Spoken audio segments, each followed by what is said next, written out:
everybody. Thanks for coming tonight. My name is Chandler Stahl, and today we're going to talk about Ronald Reagan and why I love him so much. Anyways, Ronald Reagan was the 40th President of the United States of America, and he was given the nickname the Great Communicator.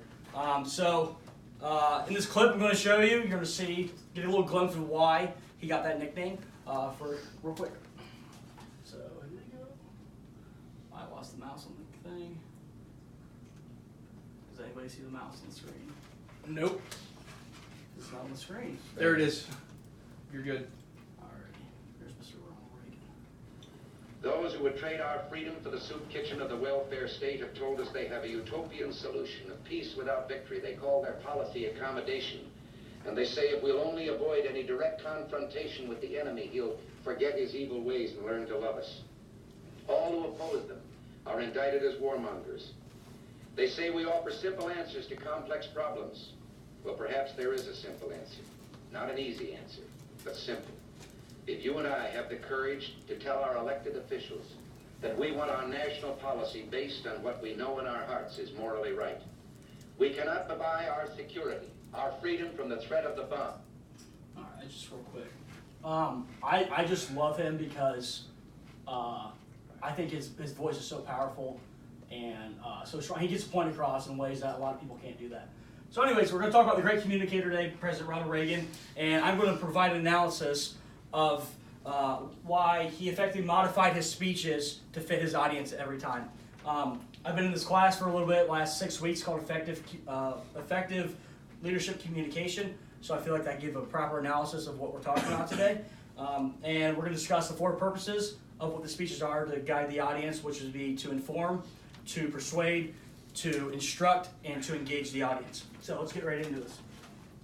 All right, to inform, it's pretty easy. When you inform in a speech, you are transferring facts, data, information to somebody. So I can look at Hannah and be like, Hannah, I think you look nice today. And I tell you that you look nice because that's what I believe. Real simple. So way back when, this would have been in 1984, Ronald Reagan gave a speech on the 40th anniversary of D-Day. For those who don't know what D-Day is, that's when we stormed Normandy and all that fun stuff. And the whole point of the speech was 40 years ago, we focused on this, or our army went on, they stormed the beaches. And he gave this big, elaborate imagery of how brave they were and what they were doing and everything like that. And the whole point of the speech was, listen, Army, military, we support you. I support you as the President of the United States. The people of the United States of America support what you are doing. And we're just letting them know that's what we're doing. We're supporting you, pretty much. It's pretty easy. As if I was a person in the military at that point, I would feel so empowered. I would feel so strong. Like, just to picture yourself, you're listening to the speech of him, we got your back. And like, I would run through a brick wall for the dude, for crying out loud. And he gave this speech on 2 different occasions. And the audience was America, but it really was the military. So he's telling everybody in America why he believes what he believes. But at the end of the day, it was the military who he's supporting at that time. The next topic is to persuade. And when you persuade, it's pretty easy. I'm just speaking to you. I'm trying to motivate you to do something, to convince an audience to believe on what I believe. Ronald Reagan, back in 1986, a very tragic accident happened in the United States. On January 28th, 1986, the Challenger spaceship, it blew up. And on that day, what they're trying to do, they're trying to send 7 astronauts into space. We're in this big space war with Russia. It was during the Cold War, and pretty much we were just trying to one-up each other.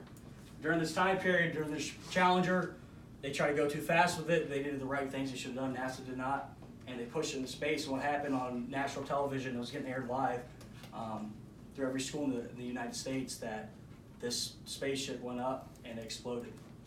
1986 was my dad's senior year, and he said that people didn't know how to react. Literally what happened was, when that went off, the teacher got up, shut off the TV, shut the lights off, said, guys, put your heads down and just think about what happened. The teacher cried for like 15 minutes. You can only imagine the kind of effect that has on a community, on the United States of America, on a person watching something so terrible happen on TV. The Challenger mission was like our 9/11, like my time's 9/11. Ronald Reagan sat out a press release, or not a press release, but he sat in front of his in the Oval Office in his desk, and he looked at the camera and he said, he informed everybody what happened, even though he saw it.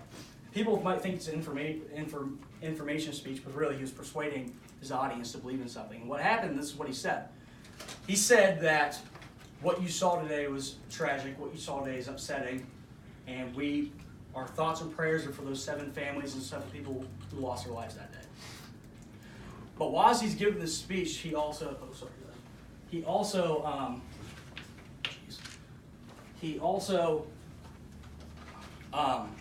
was conveying a message to the people. He said, this is bad what happened. I know it's bad what happened, but I still believe through and through that NASA were doing the right thing. These 7 brave people knew what they're getting into. And they're pioneers and they are brave people for doing what they wanted to do. And I support them. We support NASA. We support the space program. And he wanted to get the general American public to feel the same way. It's sad. It sucks. I know. Whatever. It happened. And you can't undo what happened. But you still have to believe. We are still in war with Russia. We are still fighting to do this before they do. So he's persuading the audience to feel a certain way. Feel remorse, but understand that these people knew what they're getting themselves into, 1. And 2, we're in a war. We need to win this thing. So he said it was about a 4-minute speech, and wow, if you ever get a chance, look it up. It's powerful. His audience at that point was everybody in America. Everybody saw it happen. There were millions of viewers watching what happened that day. And it was on national television. But at the end of the day, he was persuading the audience, this is what I believe, this is what we should do, support NASA, and that's what happened. The next area we're going to talk about is to instruct. And to instruct, you're going to give instructions in a process, a policy, or procedure. And for example, this would be his farewell speech. So when President Reagan, at the end of his term in 1988, he gave a speech to everybody, and he pretty much said, my time has come. I'm done being President of the United States. I did what I had to do.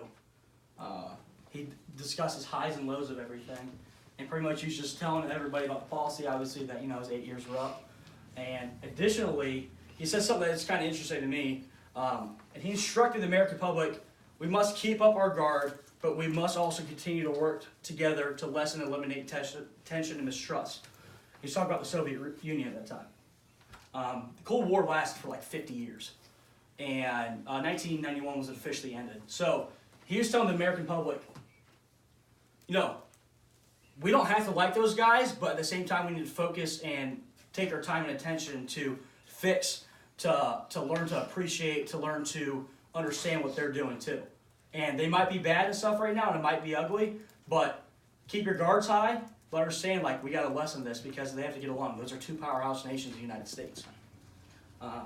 At that point, the speech was for the American public in general. He was just saying it. It was another thing. He was sitting at his desk, talking to the public, same thing. And he just kept it so real. I mean, he modified his speech for the audience, and he spoke on his highs and lows. He addressed people like he was my best friend. So, it would just be like me and you talking about, a hard day at a practice or something, or hard day at work, and I'm just like, this is how I feel, man, whatever.